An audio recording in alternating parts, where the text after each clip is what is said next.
Hello, Nonis. Good morning. How are you?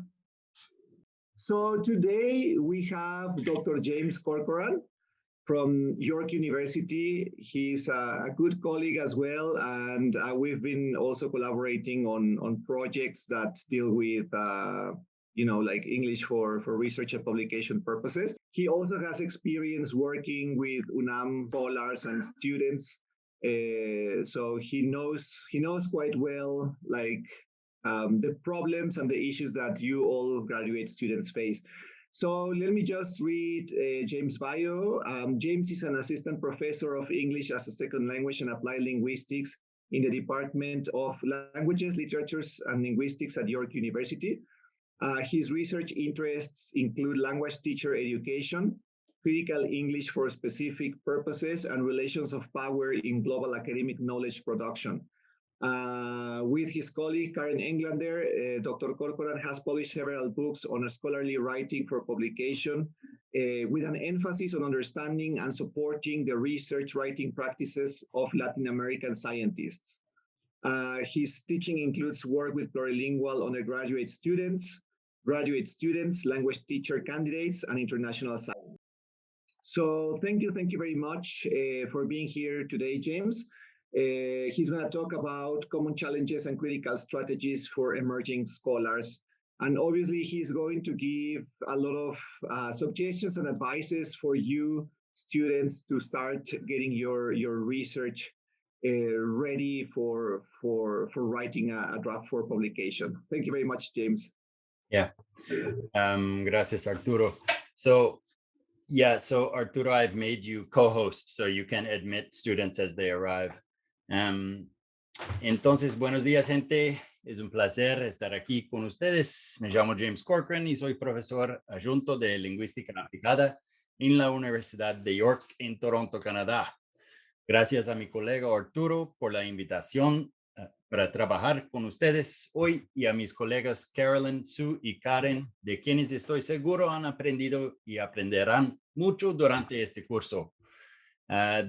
Durante las próximas 2 horas hablaremos de los retos de la redacción académico y de algunas estrategias que podemos utilizar para superar estos retos y lograr la publicación de nuestros trabajos en inglés y en español.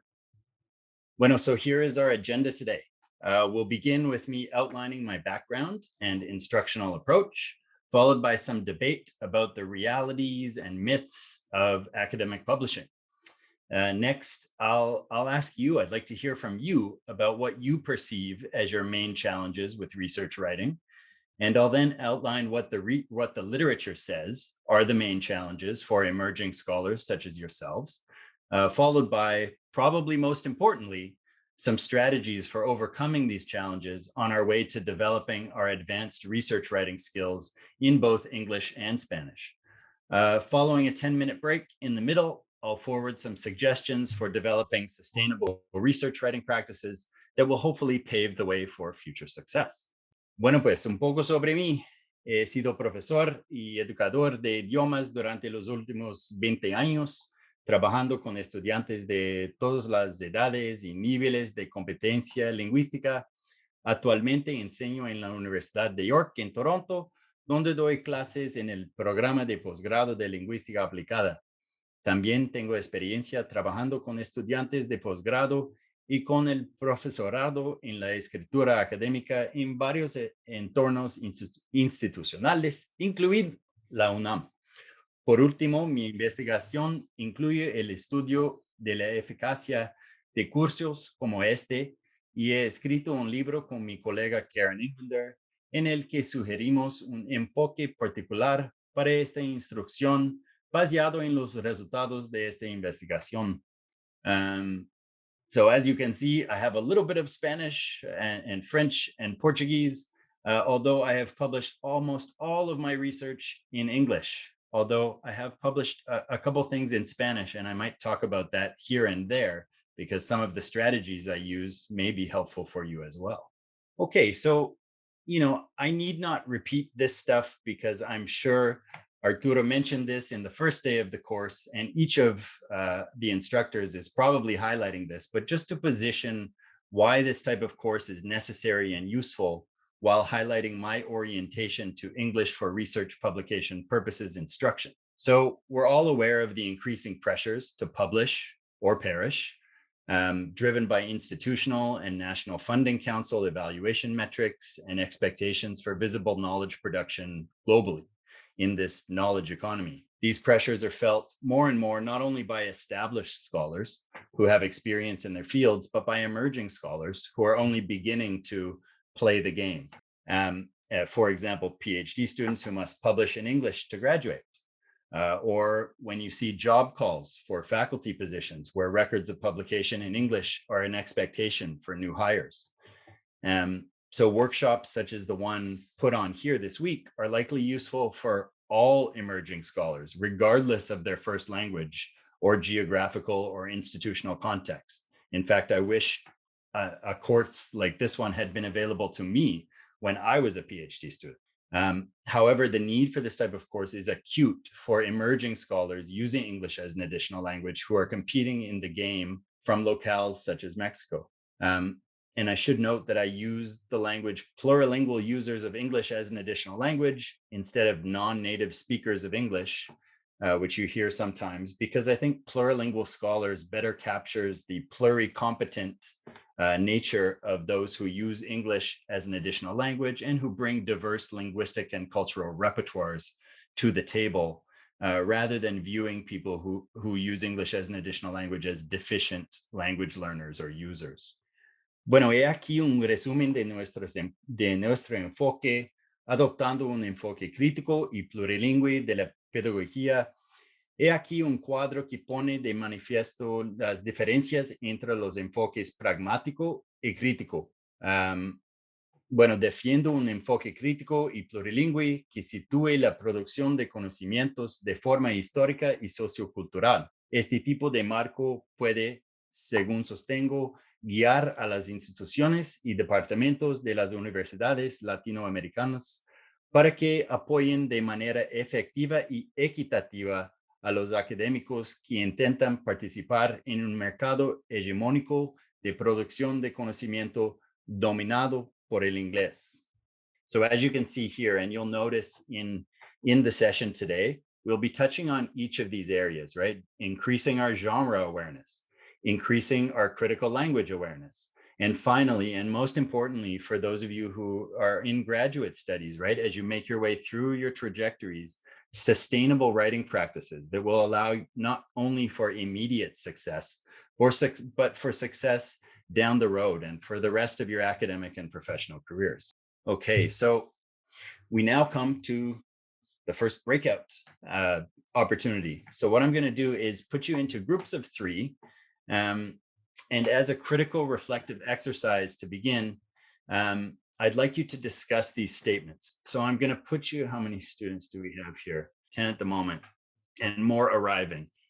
Okay, so let's say I'm going to put you into 4 groups, and the odd number groups 1 and 3, you're going to discuss the odd statements. So number 1, number 3, number 5, number 7.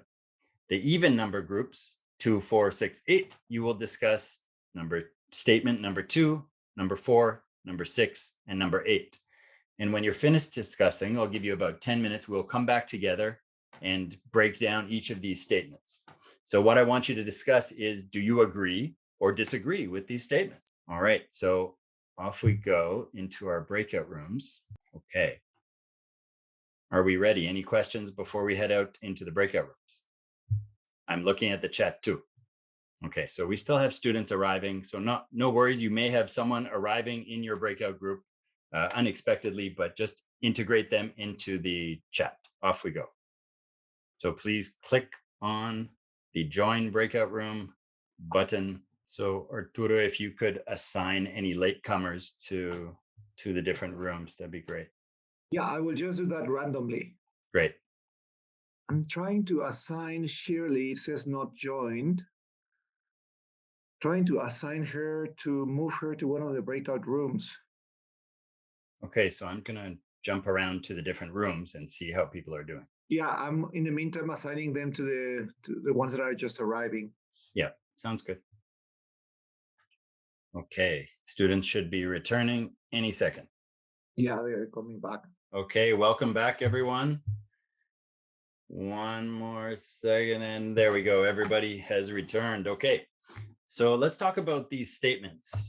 As you can tell, I heard some interesting discussion. So let's break them down one by one. There is no simple answer, right? It's not just a yes or a no. There's complexity with respect to these statements. So, for example, I heard some of you talking about research articles and the similarities and differences, right, between English scientific articles and Spanish scientific articles. And the answer to this one, what I heard is a little bit yes, a little bit no. Of course, science is science, right? And when we are disseminating science, we're doing it in a similar way, trying to accomplish similar things. However, there are discernible differences between English language and Spanish language articles. And the extent to which those differences exist largely depends on your discipline, right? And that's why I heard some of you agreeing and disagreeing with each other.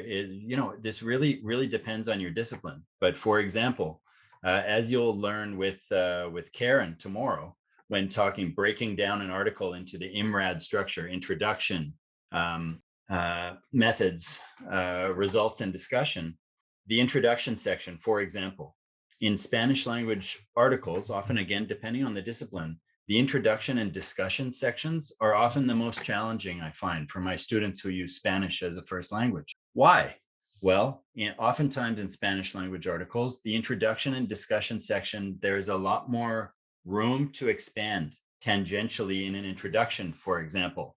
And then when it comes to the discussion, yes, you're weaving back in the literature, right, and discussing your results and your findings. And that doesn't always have to connect completely to what's in the introduction. Whereas in English language articles there really has to be a direct connection between what you see, what's introduced in the introduction. There are direct connections in the discussion section, for example. And that's one of the challenges that we face, is understanding in each of those sections of a research article, what are the expectations? What do I have to convey to the audience? What are the structural considerations? What are the discursive conventions for each of those sections? What are some of the strategies for making my arguments in each of these sections? And again, you'll learn a little bit more about that from Karen tomorrow, but we'll touch on that today as well. And I already answered number 2 a little bit, right? So research articles are the same across disciplines. This is a resounding no, right? So yes, there are similarities in that research is research, and we're trying to talk about what we have done in a systematic way and why those findings from our research may be of interest to our audience, right?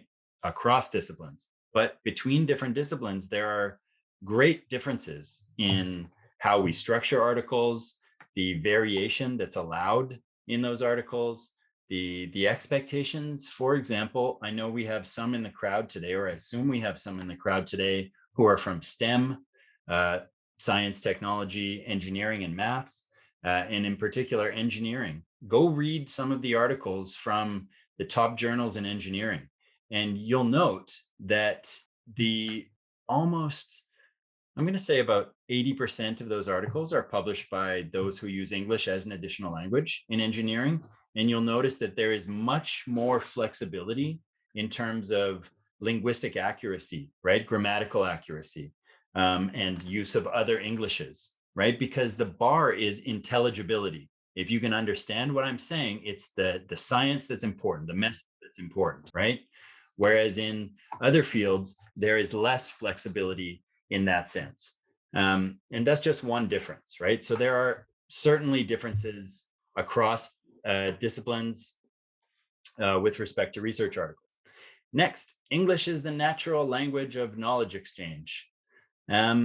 False.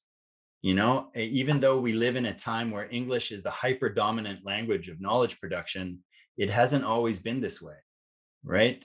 100 years ago, English, Russian, German, all of these were major languages. French were major languages of scientific knowledge production and dissemination. holding more or less an equal footing, right?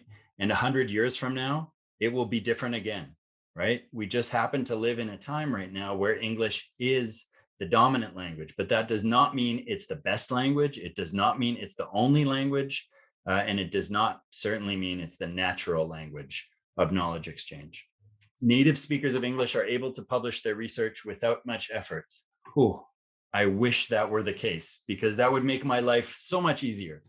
But I can tell you, as a native speaker of English, there are some days where I sit down to write a research article and I spend hours and hours and only 1 or 2 sentences come out that are usable. And other days I write and it's a few pages, right? And it flows easily. It is not easy to publish, regardless of your first language. Academic language, right, is nobody's first language, right? And that's something that is worth remembering, right? So everybody has challenges changing their level of discourse to that level that is acceptable in academic communities, in those discourse communities. So remember that it's not just you that are having challenges with publishing your work. And regardless of the language that one is using, that academic language is something that needs to be learned. And that learning takes place over time. And it doesn't happen like this. And it's still happening for me, for example, right? I'm still learning to this day. To get published in English, the language of the manuscript must be perfect. Well, as we talked about with engineering, it's certainly not the case. Intelligibility rules the day, right? And there is an increasing acceptance of different English and Englishes and ways of expressing oneself that demonstrate different ways of understanding the world, and I guess that the main message here is you do not need to be grammatical accuracy is not the main determiner of whether your science will be accepted, right? So for those of you who are thinking, boy, my language proficiency is just not good enough, well, that's great. Work on it. But it's not the thing that will determine whether you get an article published or not, right? The content is the main determiner, and you need to make that content intelligible for the audience, right? And to make it intelligible, there needs to be a certain level of clarity of expression. But that doesn't mean that it needs to be perfect. Heck, none of my articles are perfect when I first submit them, right? Next, publish or perish is the best way to evaluate and inspire good scholarship. Well, I'd like to hear Arturo's opinion on this. But from my perspective, it's not always the best way. And increasingly, even though we live in this world of metrics where we want as many citations for our work as possible, because that helps us advance in our different fields and achieve advancement, whether that means getting hired for a job, whether it means getting a postdoc position, whatever the case may be, and whether it means getting a grant from CONACYT, whatever the case may be, those citations, those metrics are important, right? But I increasingly try to suggest and think about myself the idea of slow scholarship, of thinking and reading, thinking more, instead of just writing. Not that there's anything wrong with writing, you must write. However, I don't necessarily think the trend towards publishing in a way that values quantity over quality is the best way. So I think there's an argument to be made for quality of production alongside quantity. And it's your job as academics, as you go through your career, to decide how to balance those things. Editors and reviewers are never biased or discriminatory. So some of my research speaks to this, and I can tell you, while there's not a lot of evidence to argue one way or another, there is evidence to suggest that there is implicit bias in everything we do, including the social act of reviewing someone's scientific writing, right? We all have our preferences for stylistic conventions, for how we like something to be structured, for how we like something to be argued in a piece. And different fields have different ways of review, right? So I come from a field where there's double blind review. So there are two reviewers and they don't know my name and they don't know my institution, and they review my piece, right? And give feedback. And in some ways, that's a good thing. And in some ways, it's not, because it allows the reviewer to sort of say whatever they want, and sometimes in nasty ways that can be quite deflating and insulting to the author, because they don't have to say who they are, right? In some fields, there's more of an open review, right? And I increasingly try to share my name when I'm a reviewer with the author, so that because I like that accountability. But back to the point, editors and reviewers can be biased. They can be biased against an author at times, perhaps because of their institutional affiliation, because they're using English as an additional language. But what my research suggests is that a lot of authors feel that there is bias against them, and that sometimes this prevents them from working on their research, and they just put their research aside after they get a negative review, and then they go on with their life, and that research is never published. So one of the most important things, and I assume that Sue touched on this yesterday, is that you learn the practices of how to navigate submission and review. And a big part of that is effectively communicating with editors and reviewers once you get feedback. So sometimes that feedback will be nasty. Sometimes you may even think it's biased. But eventually, we like to think that this academic citizenship that we're involved in when we're reviewing and when we act as editors is leading to the best science, right? So whatever feedback you get can make your piece better. And sometimes you have to just say, nope, I disagree with that comment, and then make your argument for why you disagree and why you will not make a change to your piece. But most of the time, you need to have a thick skin and accept criticism and allow that criticism to improve your work, because almost invariably it will improve your work. Finally, open access publishing is the most equitable form of knowledge dissemination. I'm increasingly in this camp that agrees with this statement.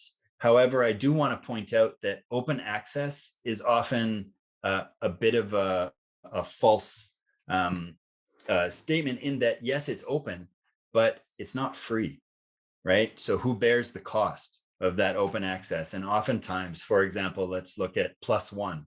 As a journal, you're publishing in the journal, and they want you to pay $3,000 in order to publish your piece, right? And oftentimes, as scholars working in the global south and in different regions, that money is tough to come by. And so you have to work that into your grant proposal, right? Here's enough money to pay for the open access publication, right? And in my estimation, that means it's not necessarily equitable.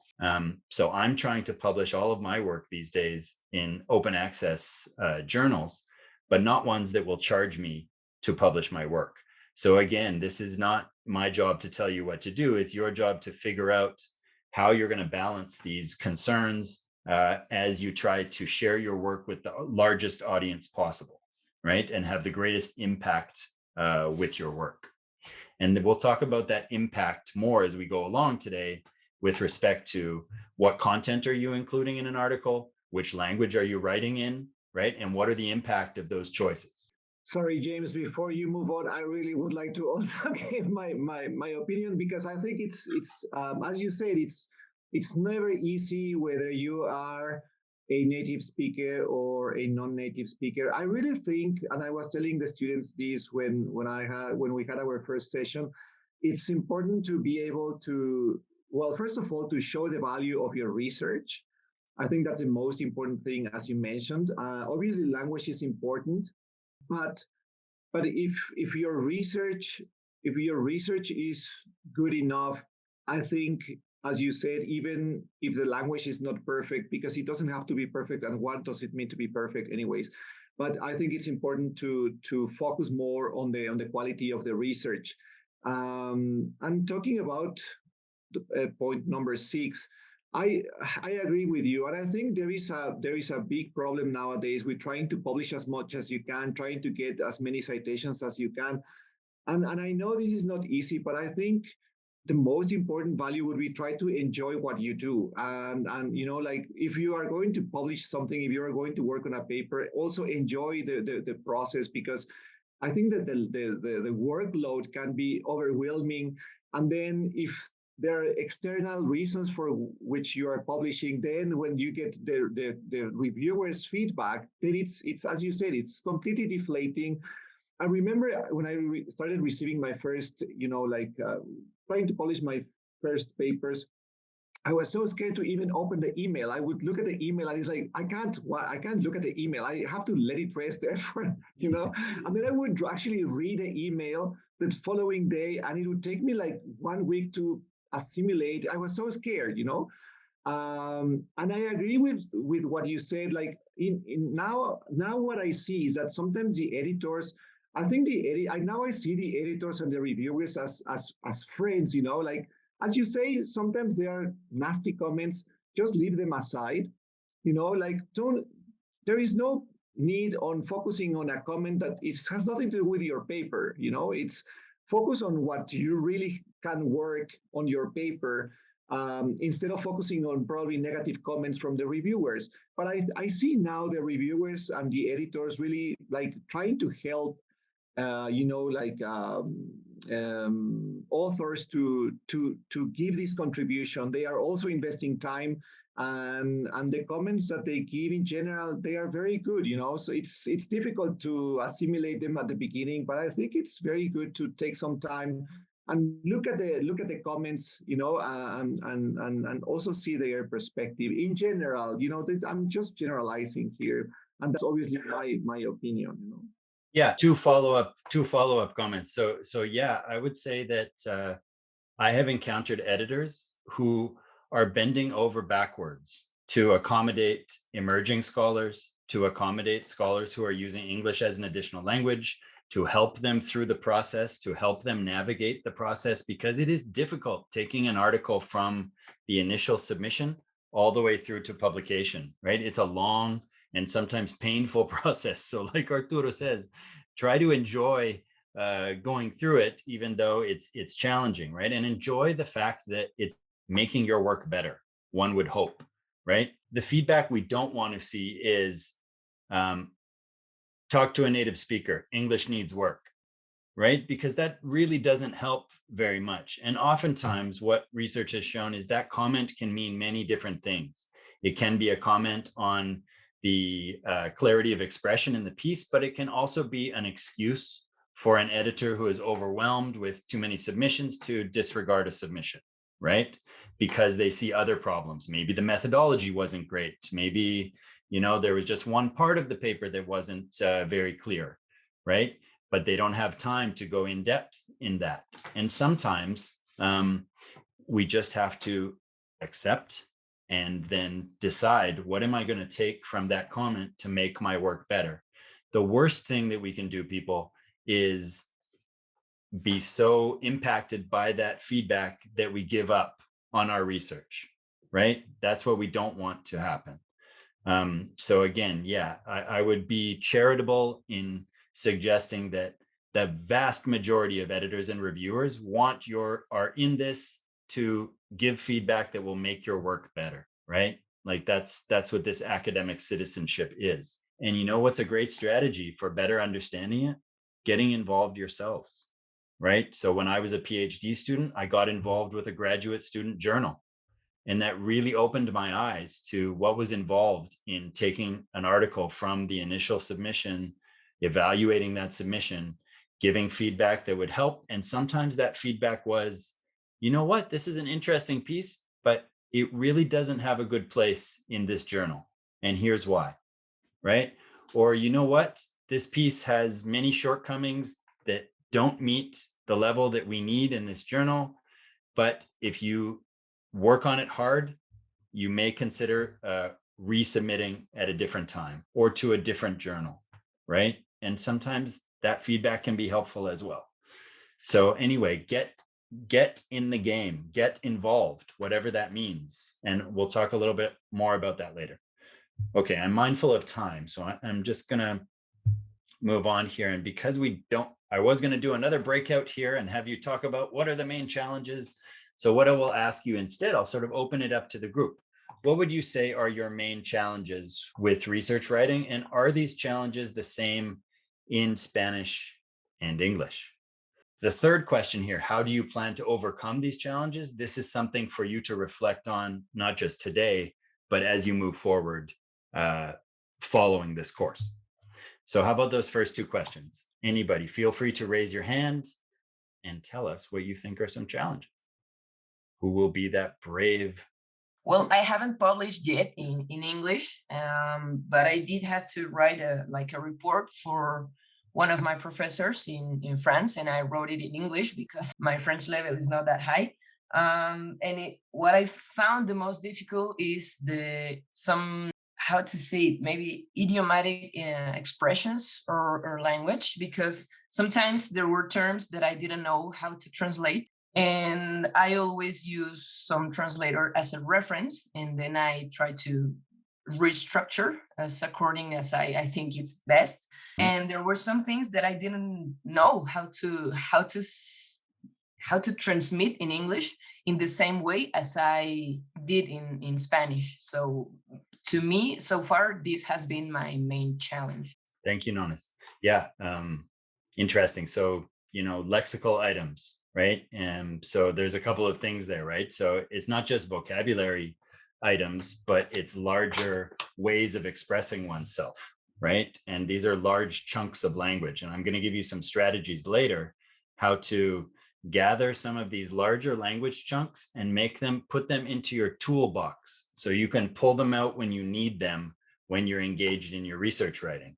And those are the type of thing that can help you when you're writing a thesis for you master's students. It can help you when you're writing your dissertation for you PhD student. And it can certainly help you when you're writing a research article. But yes, I'm interested, and we'll talk maybe a little bit later about translation and those tools that we use to translate our ideas and sometimes larger chunks of text from Spanish to English, for example.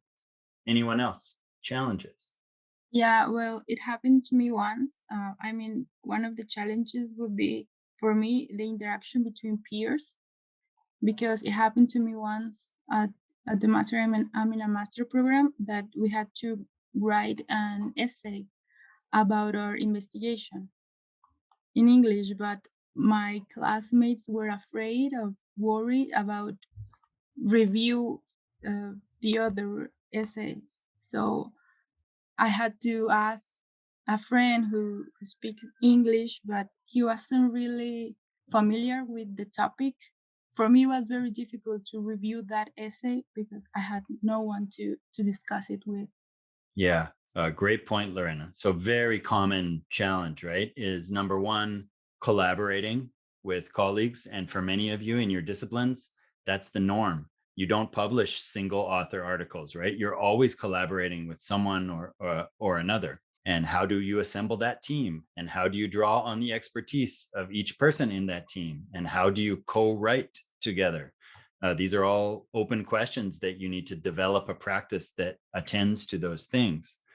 But the other point there is, how do you build networks, right, of people who can give you that useful feedback, right? And so we're going to talk a lot, and I'm going to give you a whole ton of resources that can help you in that sense, develop and build out your networks. And the best time to do that is today, right? So it's something you should start thinking about. What does my network look like, right? Who do I have that can give me, who is a specialist reader who can give me feedback on my very small niche area of research, right? So obviously, oftentimes that's your supervisor, but who else do I have who can be a specialist reader? Who do I have that understands academic writing to the point where they can be a generalist reader, right? They understand the codes and conventions of academic writing. They understand the expectations. Maybe they're not an expert in my exact area, but they can still give me feedback, right? Maybe it's a colleague in your program. Maybe it is someone you know from a different university, but who is also at the same level as you. Maybe, there are lots of people who that could be. Is it a native speaker of English if you're trying to publish in English, right? Does that person have to be a specialist? Well, not necessarily, right? There can be you can get useful feedback from a range of people, right? And they don't always have to be specialists. Any other challenges that you would like to highlight? And again, this is about research writing in general, not necessarily writing a research article, because these challenges many of them tend to be the same.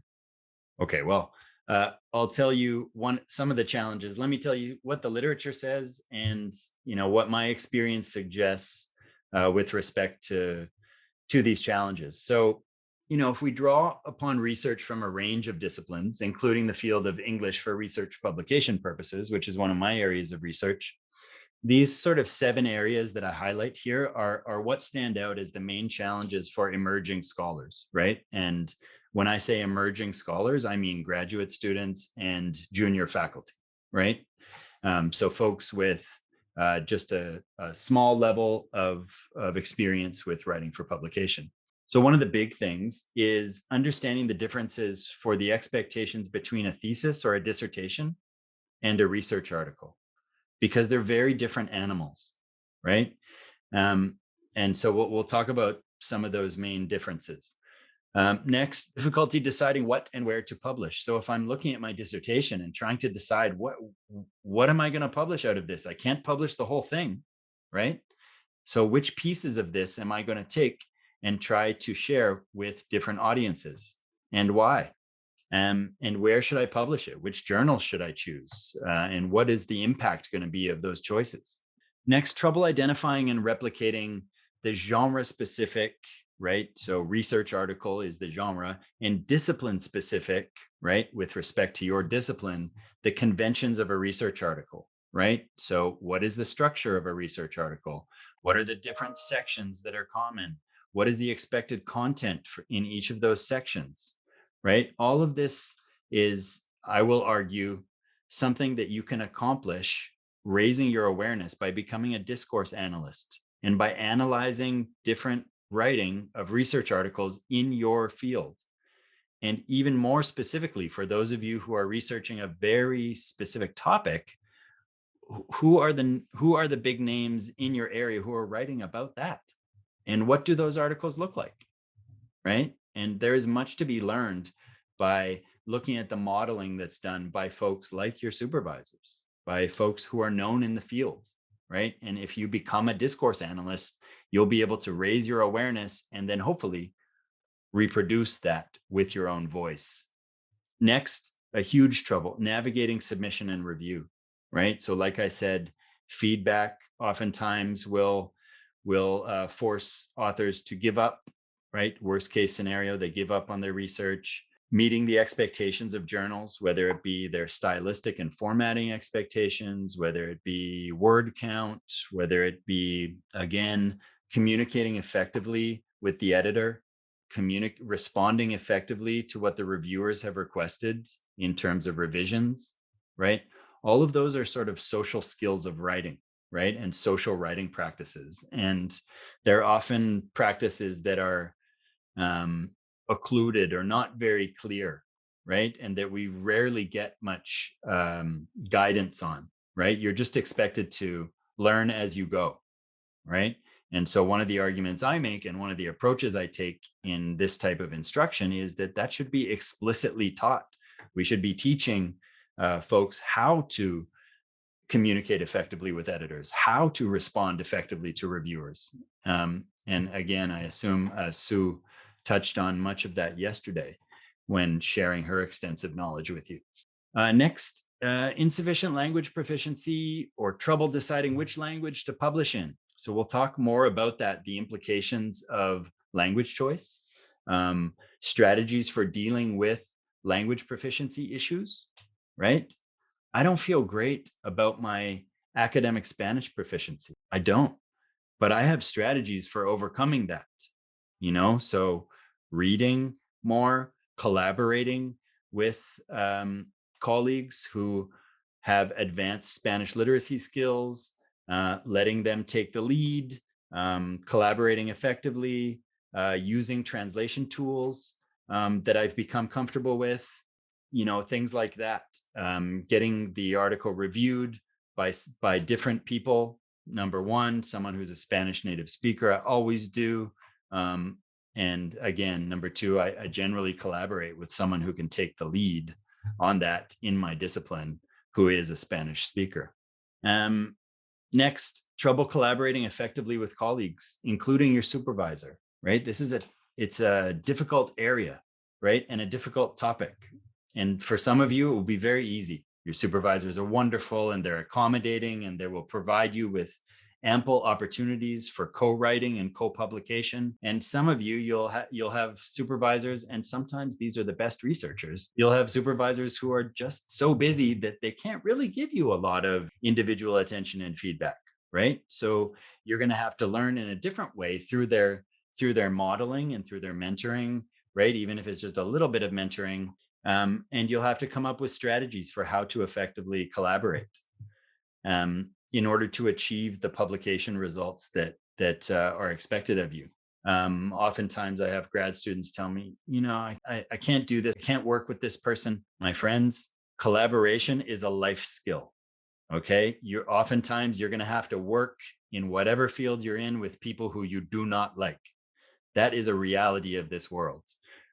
So academic production is sometimes similar, although almost all of the time these days, I choose to collaborate with people who I like, who I have a positive working relationship with. But when you're in these power-imbued relationship where you're working with a supervisor or you're working with colleagues that are more senior and you're expected to take a subordinate role, sometimes you don't have a choice who you work with, right?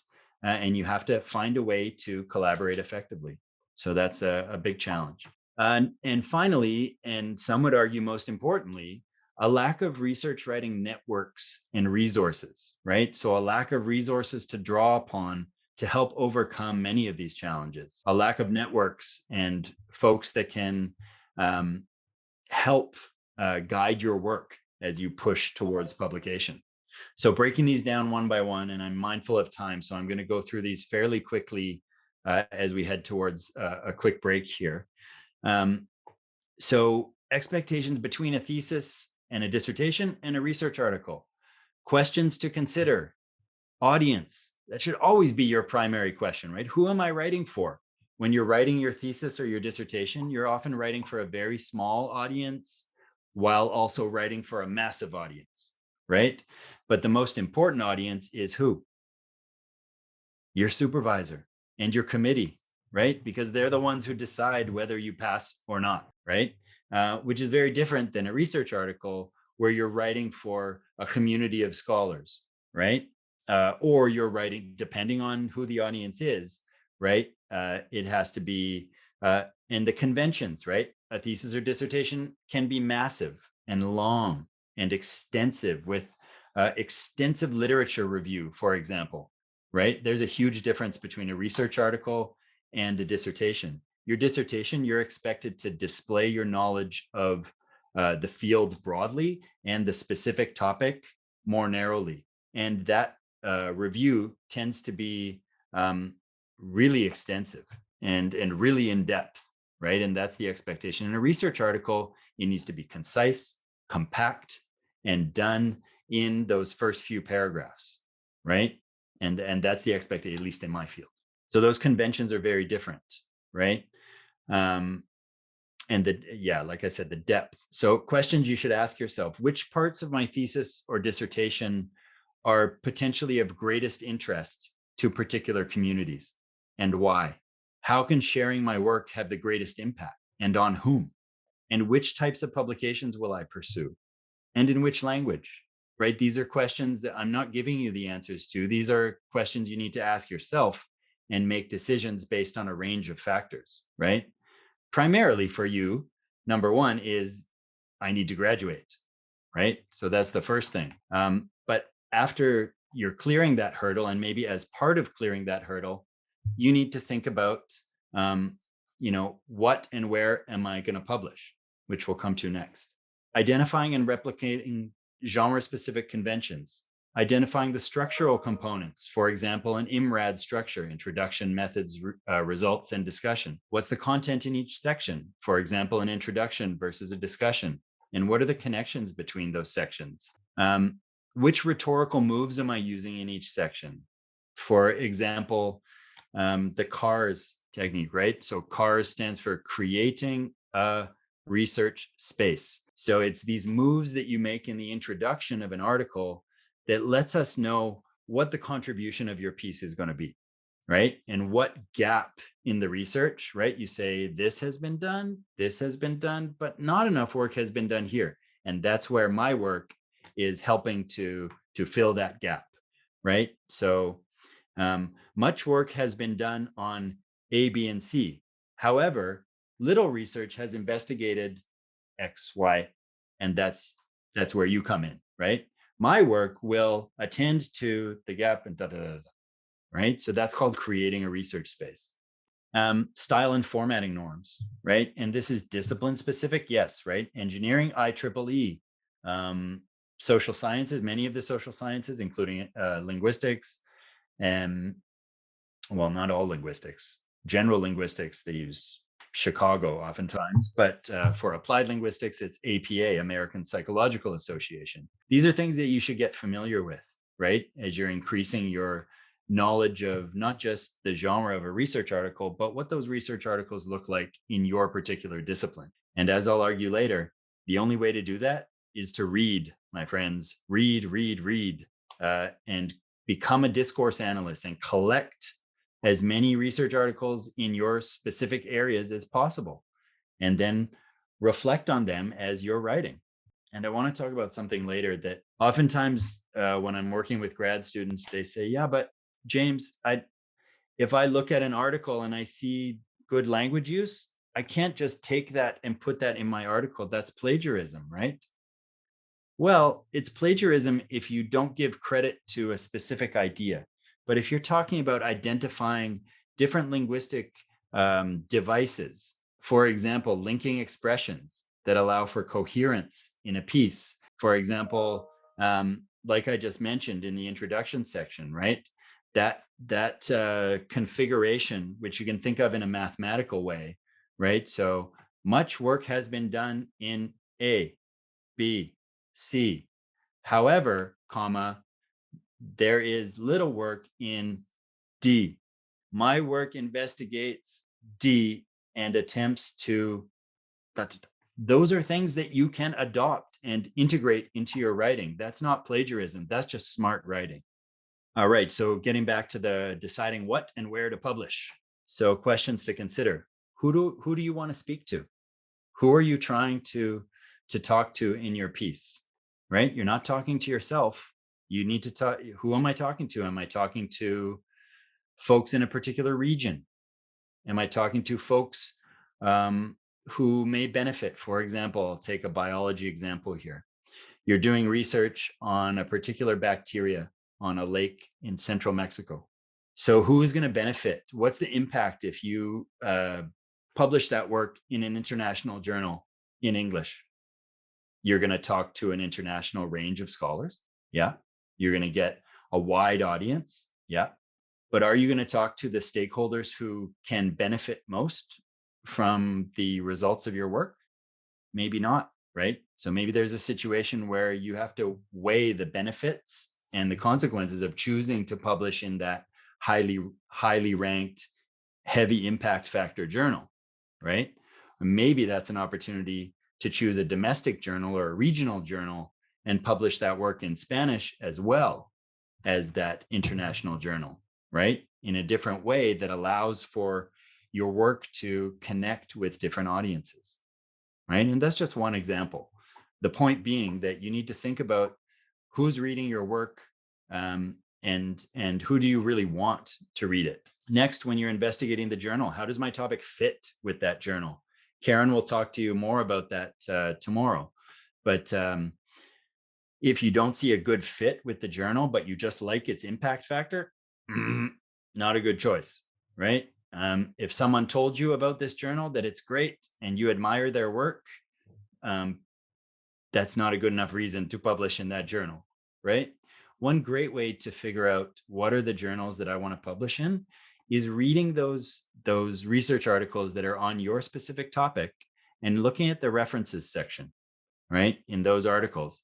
And when you look at that references section, in those references, where were the articles that author is citing published?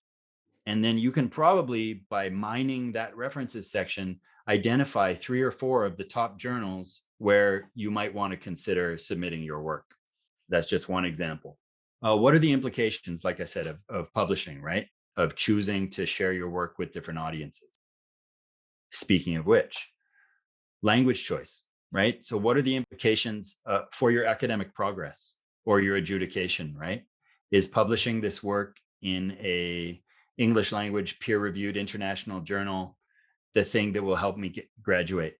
Is it a thing that will help me get recognition and potentially get that job that I want? But also, if it's about research that you've spent years and years of your life on, is that the community you want to connect with most? I can't answer these questions for you, but I want you to reflect on these, because there are implications of your decisions on where you publish, on which language you choose, right? So what's the implications of the impact on different audiences? What are the implications for knowledge production? I would argue akin to ecological diversity of linguistic production and knowledge exchange is vital, right? So if we end up doing everything in English and it becomes the only lingua franca of knowledge exchange, I view that as a problem. And that's why I encourage you to develop your biliteracies, right? Which is why I began this session today, encouraging you that the things that you're learning can help you not only publish in English, but also publish in Spanish. And I encourage you to continue throughout your career, balancing those languages and developing, these biliteracy skills that will help you connect with a range of audiences and achieve the goals of connecting with different people in different parts of the world, including local contexts, and including the public. Increasingly, it's important that we figure out how to communicate with the general public when our work has implications for them. And oftentimes that's not going to be in English. What are the implications for how you view yourself, right? So language and linguistic production are inextricably linked to identity, right? So how does your identity shift as your language practices shift, right? So what does it mean for you to shift your practices so that you're writing exclusively in English? Does that impact the way you see yourself and your contribution to the world? I don't know. Again, I'm not suggesting that it should or that it does, but it may, and that can guide, how you slice the pie when deciding how to share your work. And on the topic of language proficiency, so, as you develop your advanced language proficiency in both English and Spanish, note these areas that are important for producing effective research articles, right? You need not be perfect in any of these areas, but continued improvement over time should be your objective, right? Later in this session, I'll share with you some resources that can help improve in these areas. But again, I would argue that reading discipline-specific articles from your niche area is the best way to improve your awareness, and the best way to improve in the end is to write, and revise, which is what I tell grad students all the time, and what I tell myself as well when I'm writing. Of note, with respect to grammatical accuracy, as a former editor of a graduate student journal and as a grad instructor, I can tell you it is frustrating to receive submissions that have simple errors that could easily be noted by spell check and or a simple tool like Grammarly, which is like free and open access, right? Like, make sure that you're reviewing your work, right? Revision is so important here, right? And those are just simple surface level issues that can be taken care of by using these easily available resources, right? That are embedded in Word or that are an easy click away. Collaborating effectively with colleagues, right? So number one, make sure that you know your responsibilities, that those responsibilities are defined for each person in the author group. And if you're unsure, ask, clarify, and make sure. Learn from modeling, right? Your supervisor can oftentimes be the best model that you have. So learn from how they're helping you for when you are that supervisor one day, perhaps, but also learn from their writing, right? And not just the final product, but the practices that they employ when they're heading towards publication. And ask, right? If you don't ask, sometimes you don't get. So, you can ask to be more intimately involved and to get clear explanations as to how this was done, right? And you can ask that sort of thing and learn from it. And figuring out how you can contribute individual expertise, right? And your expertise for the benefit of the group. And again, there's an ethics to this type of publication as a group. And I believe Carolyn touched on that last week in her session. But again, feeling good about what you're giving to the group and making sure that you're meeting the expectations and covering your responsibilities. Okay, that takes us to a short, does that take us to a short break? No. Finally, navigating submission and review, right? So I'm sure Sue talked a lot about this yesterday, but targeting a specific audience, identifying and following journal specifications. One of the main reasons that editors reject is that you haven't followed the specifications outlined on the website. Understanding the flow, right? Order of operations. How does this work from submission all the way to publication? And what is your role at each stage, right? Giving timely response to reviewer feedback, communicating effectively with editors, etc. Okay, so do we have time for a break, Arturo, or should we just fly straight through? I think maybe we can also open like a little break, and then they can also discuss some of the information that you are giving them or ask a question. Yeah. So how about we open it up to questions as you look at these 4 sort of foci that I will talk about in a bit in more detail. So here are some strategies for achieving sustainable research production. Becoming a discourse analyst, right? Reading, focusing on not just the product, but also the process, and becoming self-aware of your own process for writing, from brainstorming to outlining to writing a rough copy to getting the feedback on that copy to revising, right? What is my process? Because you're at the stage now in your trajectories where it's no longer acceptable, like when you were an undergraduate student, to write something at the last minute. It just doesn't work when you're trying to produce complex pieces that are explaining research. Becoming a better editor of your own work, right? And part of that is mobilizing and utilizing human and electronic resources. And part of it is understanding different types of foci when you're editing your own piece. Okay, questions or comments? Well, while they're getting ready, I would like to say something. When you're getting ready to submit your article, I think sometimes we underestimate how important it is to look at the journal and the guidelines and what they request. And I can imagine how frustrating it is for the editors when they receive a research article where you didn't even pay attention to the minimum guidelines that they have. So I think at that point, you are so eager to submit your research article that sometimes like, oh, I'm not going to look at the guidelines, or you don't want to spend more time writing or tying up or wrapping up your paper. But I think that part is particularly important, and just to follow the guidelines of what the journal asks you to do. Yeah, definitely important.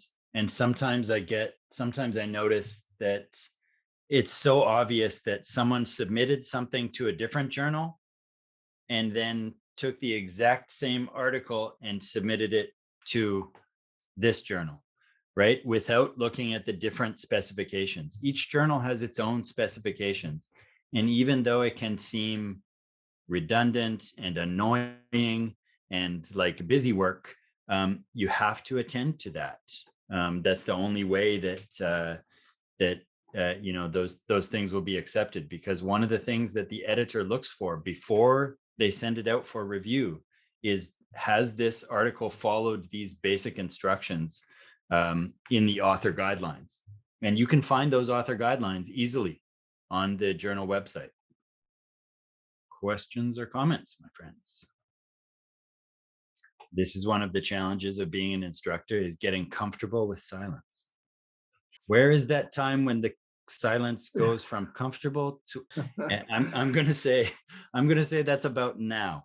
So we can move on. I mean, the thing is that most of them are still in the process of understanding how to write the article. So a lot of this information for them is something that they will just start like really, like adopting when they actually start writing. But yeah.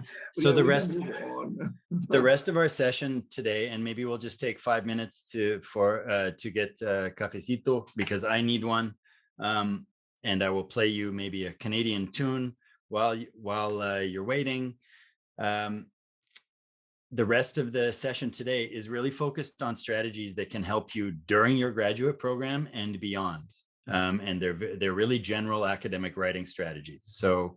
So when we come back after a very short break, we will, Nick, question? Yeah, it is just to confirm what Arturo just said. I think that most of us are writing our first article, so your advices are very good, and I'm sure that we will use them to get the purpose. So for this reason, we don't have many questions, but yeah, we're paying much attention, and I'm sure we are going to apply all of them. Thanks, Nick. Yeah, and that's why most of what is being presented today is really aimed at you. And again, like I said, I wish someone would have offered these type of courses when I was a graduate student, because this was nowhere for me. What I learned was going to conferences, which, by the way, is another good strategy for understanding your discourse community and becoming involved. Even if you don't have something to present, if you're in the general area and it's your research area, go to a conference. And oftentimes at these conferences, they have these panels of editors who are answering questions from emerging scholars about the submission and review process. And oftentimes editors, they like doing those panels. I mean, you could ask Sue, she does them all the time. They like doing panels. Why? Because they're giving the advice that they really hope that authors follow, because it can save them time and trouble in the end, right? If authors follow their guidance and advice, this will make the editors' lives easier, will make the reviewers' lives easier, etc. Right? And again, if you see that as a community attempting to help along the way, this knowledge be disseminated, then yeah, it's a good way of seeing things. I'm sorry, James, maybe also we can make a short commercial here with your book. James is willing to give to you guys, to one of you. So I am going to decide who gets the book. I get to decide. Can you show your book, James? It's a very, very good book. And James has published a lot about the challenges and the difficulties that we in Latin America, in Latin American scholars and graduate students face.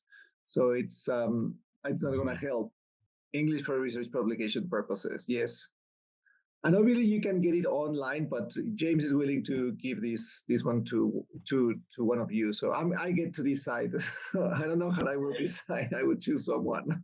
And Arturo, maybe because we're doing this right now, maybe I'll take a moment also to pump the tires of some of my colleagues and suggest their books, because my book with Karen is great. I'm proud of it, but it's also hardcover and expensive. So that's why one reason I'm giving a free copy away. So it doesn't mean you shouldn't buy it, just means it's expensive. Some cheaper options, which are fantastic books, I'll start with this one, which is Sue, who you heard yesterday, right? So I still refer to this book, and it's excellent. So Brian Paltridge and Sue Starfield, getting published in academic journals. And another one of my colleagues, Mary Jane Curry and Teresa Lillis, is a scholar's guide to getting published in English. Critical choices and practical strategies. So those are excellent titles. Want in your library, and yes, I will share the titles of all of those books. They're in the final slide of this presentation, and I will share the slides with Arturo. Okay, so part of what is going to improve your research writing in general is becoming more self-aware of your own processes, right? So how do I go about doing this thing that we call writing? And I would argue that writing is much more than just what we think of normally as writing, right? Whether you're doing it electronically or writing pen and paper. I would argue that writing is thinking, writing is reading, writing is talking to someone about your ideas, writing is writing them down in sometimes bullet point fashion, sometimes writing complete paragraphs and writing them into a structured piece. Writing is revising. All of these things count as writing. So what I'm interested in is, what are your processes? So what I'd like you to do with one partner is describe I'm only going to give you like 3 minutes total. So you only have 60 seconds to tell someone these 2 questions. Describe your research writing process and describe how it has changed over time. And then we'll save the what might you do differently moving forward is something you should consider, right, following this course. So the first 2 questions: describe your research writing process and how has it changed over time. All right, so here we go into breakout groups again, as we now have Arturo. So as I mentioned, I'll share these slides with you, okay, because the last 3 or 4 slides have just a ton of resources that could be useful. Yes, thank you. And then I will send an email to the students with the presentation. Thank you, James. Welcome back, everyone. I hope that was in some ways informative. I noticed that some of you were saying, I don't know, I'm not really sure completely of my process. I think a lot, and I think it depends on the situation, right? And a lot of those are reasonable thoughts. It's okay if you don't have a full awareness of your complete process, but I really think it's important that you consider, and I'd like to invite 1 or 2 people to share. So does anyone want to tell us about their process, how you go about writing? And again, understanding that many of you have limited experience with research writing, but that doesn't mean that you're not doing this type of writing. You are doing this type of writing, right, in your grad programs. So, okay, Nick. I don't have a lot of experience publishing, but in bachelor degree, I published some articles in international journals, but they were they didn't have many standards. But yeah, it was interesting. And in the master's degree, I published in a national congress, and this is my first time right now in the PhD with a journal with high standard. But normally, I would describe my process as: first, I identify where I want to publish. Then I look for some articles that the same topic. I study them. I see how they apply the standards of the journals. After that, I write my ideas. No matter the grammar, no matter the spelling, I just write them. And after having all the idea, all the stuff, then I start with the grammar, with the spelling, with the graphics, and at the last time, or at least I see with my reviewer how to get it better. So this is the process, and with the time, I think that with the PhD, I read more about guidelines. I read more about how to get better in the process of.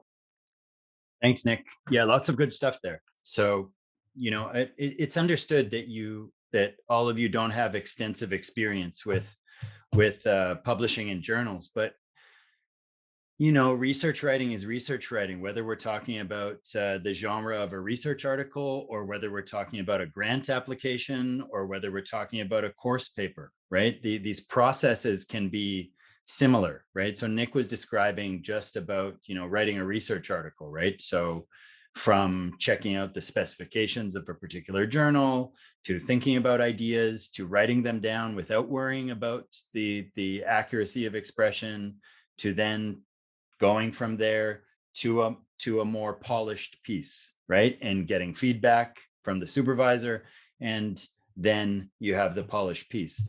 So there are a lot of good things to note in those processes, right? And I would argue, once you're more aware of your own processes, it can help you with all of those genres, right? It can help you when you're writing a grant application. It can help you when you're, applying to CONACYT, when you're applying to, when you're writing an article, when you're writing your dissertation, when you're, these processes are important.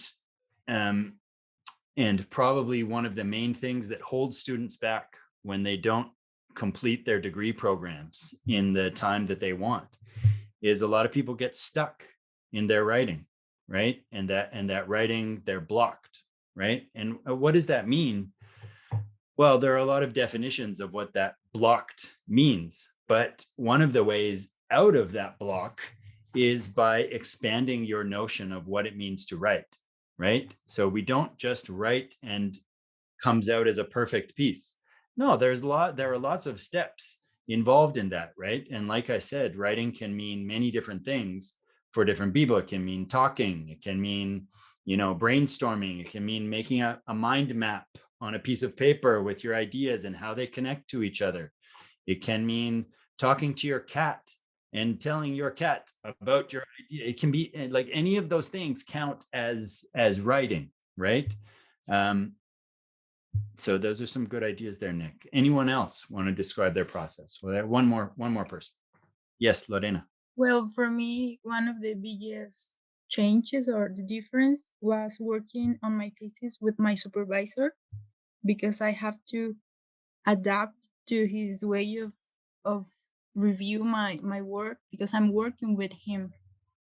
He's helping me, and he's way more experienced on research than me, and I have to adapt to his process. He likes to keep record of the changes that we do on paper, and that was really useful for me because I can see the evolution of the work, and I can go back to review the first draft of the thesis. Great, Lorena. So good point. Another thing to note is revision, right? From the difference between your first draft, or when you first get your ideas into a structured form, versus the final product, should be like night and day. It will go through so many revisions that it's hardly recognizable from the beginning, and that's a good thing, right? As I said, we don't just spit out a formed, polished piece of work. It goes through many iterations. It's whether we like to think of it as a solitary process or not, it's not. That's not how academic writing works. It's always a negotiated process, and there is input from several people, right? Whether it's your supervisor and your committee when you're talking about at the graduate level, or when you're publishing research, it's the editors and reviewers, that also have something to say about your work and that help shape how your work ends up in its final form. But I guess what I'd like to highlight there for Lorena is, yeah, using tools that allow you to see the progress in your work and the changes you've made, right? So whether it means using documents in Google Drive, for example, and looking at the saved drafts or OneDrive or whichever space you keep your work in, right? And I do suggest that you make use of those spaces, and it can be particularly useful for collaborating with others, right? So what changes have been made? What changes have I made? What changes has my supervisor suggested, et cetera, et cetera. And yeah, learning from more senior scholars is, essential along the way. Right. So also remember that these processes, as the comment suggests in the chat, these processes can be put towards your writing in Spanish or English, right? Processes are processes of writing, right? Regardless of what language. Now, the interesting thing is when you're moving from your dissertation or your thesis to published pieces, and if your dissertation is in Spanish, for example, how are you moving from that to an English language research article, for example? And oftentimes that's where we encounter some very different processes. So I'll touch on that, and how we can. It's hard enough to do it in the same language, right? It's extremely difficult to grab those pieces and then transition them into a different language for publication. But underlining all of that are our processes, and how can we improve our sustainable writing practices in the long run? So first suggestion, read, right? Become a discourse analyst. Read as many pieces in your area as possible. Read some pieces outside of your area as well, so that you can understand how these norms shift based on the discipline and based on the genre of writing. Oftentimes, many of the moves that you make, which is how we make arguments in our research writing, are the same across genres, right? So when I'm writing a grant proposal, the introduction of my research article, the grant proposal might be more extensive, and a dissertation even more extensive with its review of literature. But the moves I'm trying to make are similar. I'm trying to suggest what work has been done, what work has not been done, how I'm going to fill that gap, and what my contribution to knowledge will be, right? And so I'm trying to accomplish those same things, right? So what you want to do when you're reading these articles is not just read them for interest, but it's also to read them with a critical eye, to note, how are these moves made by these experienced scholars who are publishing in your area, right?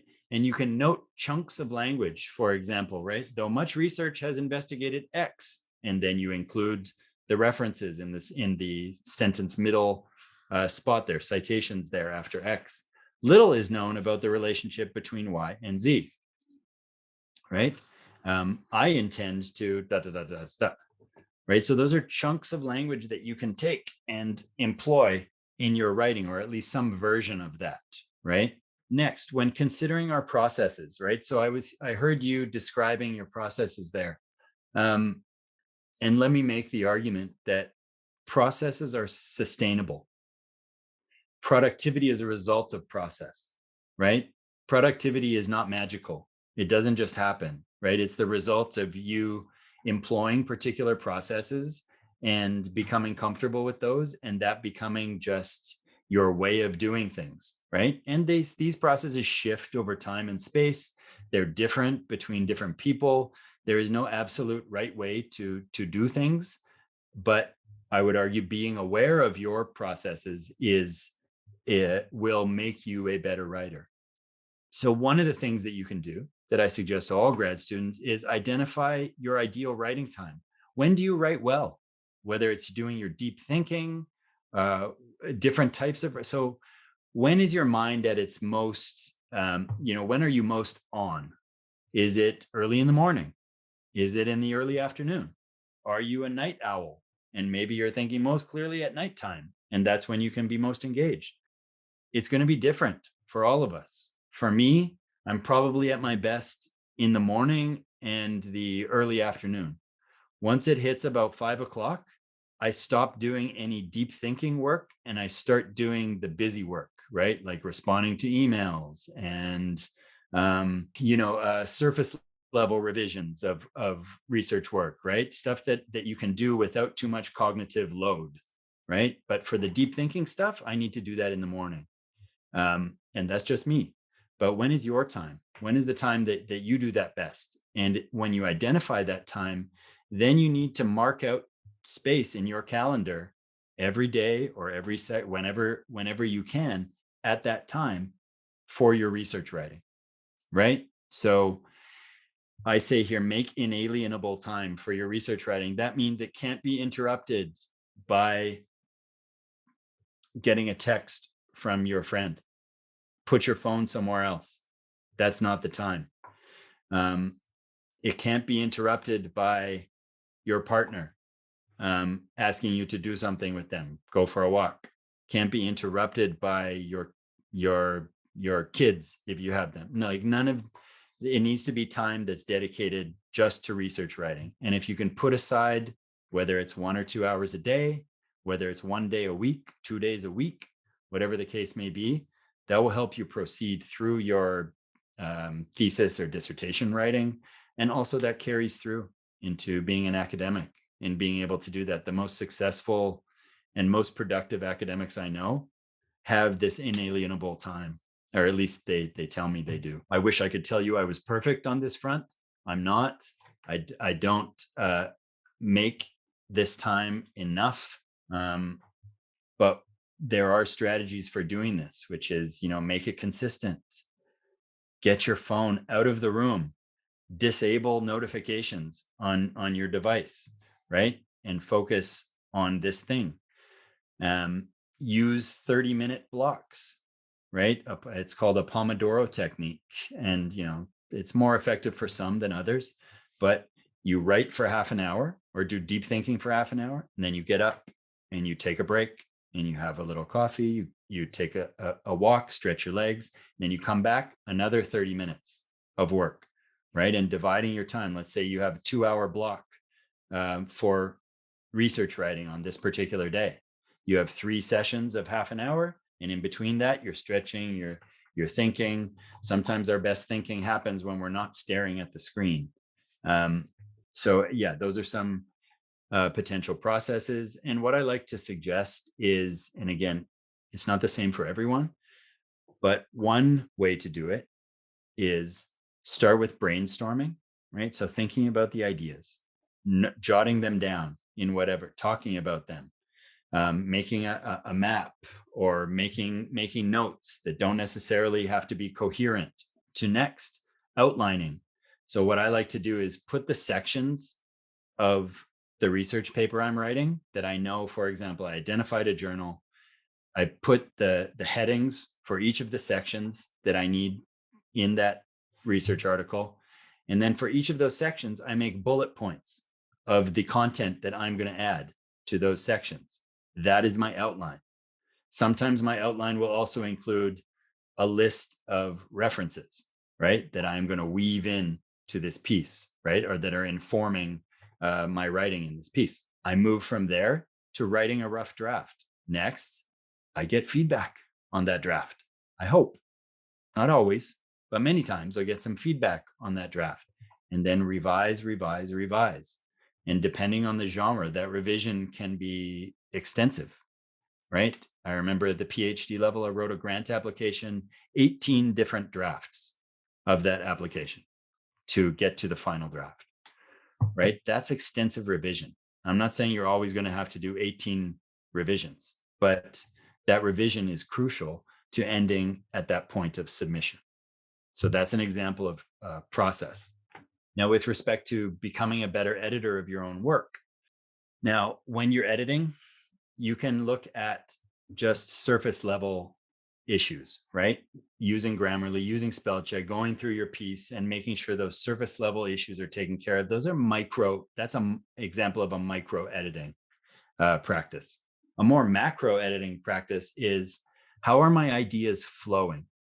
Do I have all of the content in each of these areas? Am I happy with that content? And are the connections between ideas allowing for a smooth, coherent piece, right? That's an example of macro editing, right? If you're going back and forth with those two types of editing of your own work, then that's probably a good strategy. Develop a network of those willing to review your work.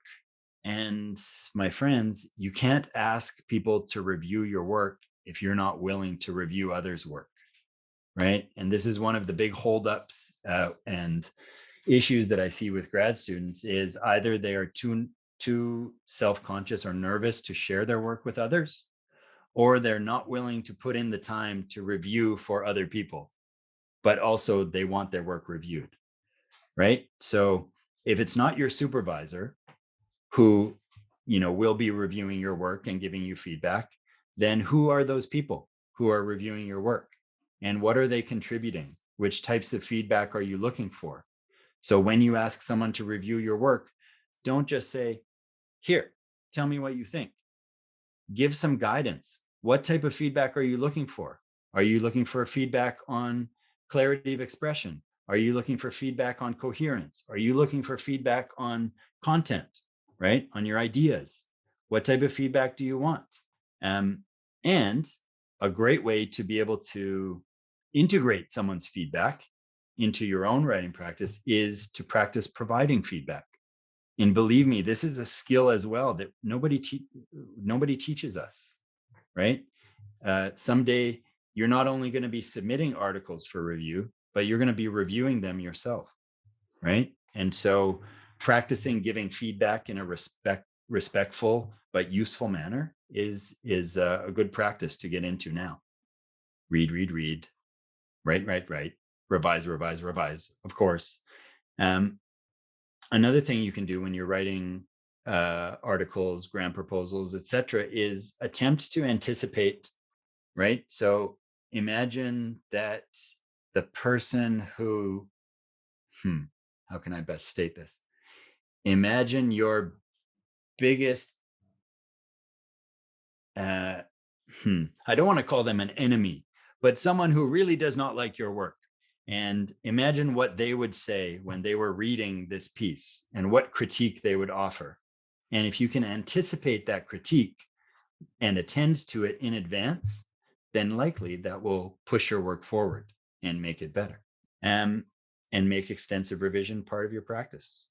All right, so we're coming to the end. And one of the suggestions that I have is that you work on mobilizing and utilizing resources that are available to you, whether that be accessing the writing center at your institution, if there's a centralized writing center or any sort of writing support, editing and translation services that are vetted.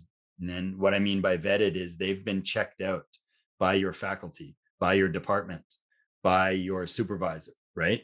And are trusted sources to provide translation and editing support. Translation software. My preferred software is DeepL. There are pros and cons of using translation software.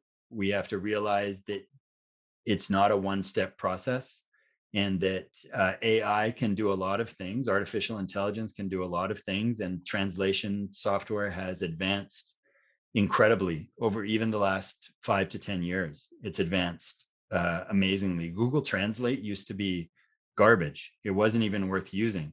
Now it can be helpful for short chunks of language. It's advanced.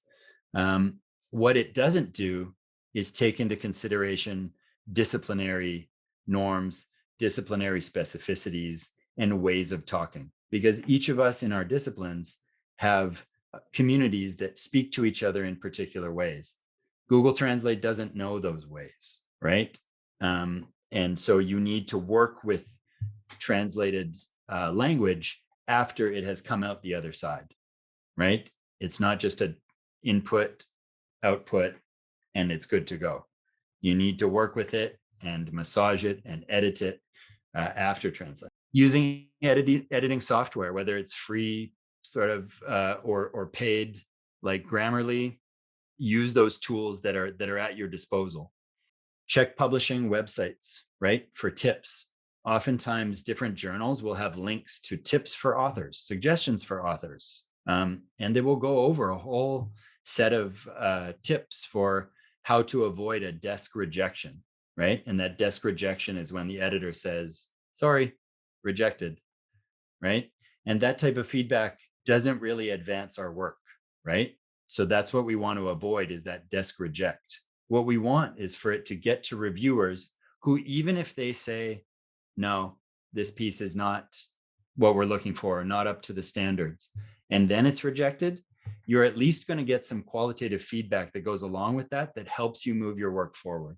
Okay, here's a great tip that I should have done more as a grad student. Find colleagues, maybe you'll find them in this course, who you can form a writing group with.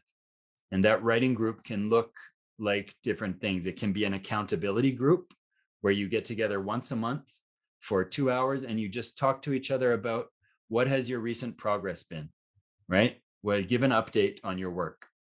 And it makes you be accountable for pushing your work forward, right? In the right direction. Other writing groups are more extensive, right? Where you share drafts with each other and ask for particular types of feedback.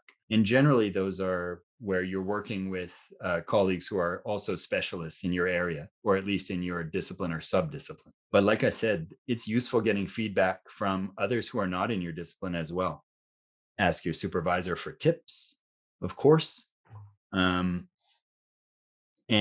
one of those tips can be asking them for research writing opportunities, right? Get their feedback, their input. What are some conferences that you should attend? What are some opportunities that they're aware of for you to get more involved in this publishing game? And finally, build your network out as wide as possible. So with respect to getting involved, right? Many of you are saying, yeah, but James, I'm only a grad student.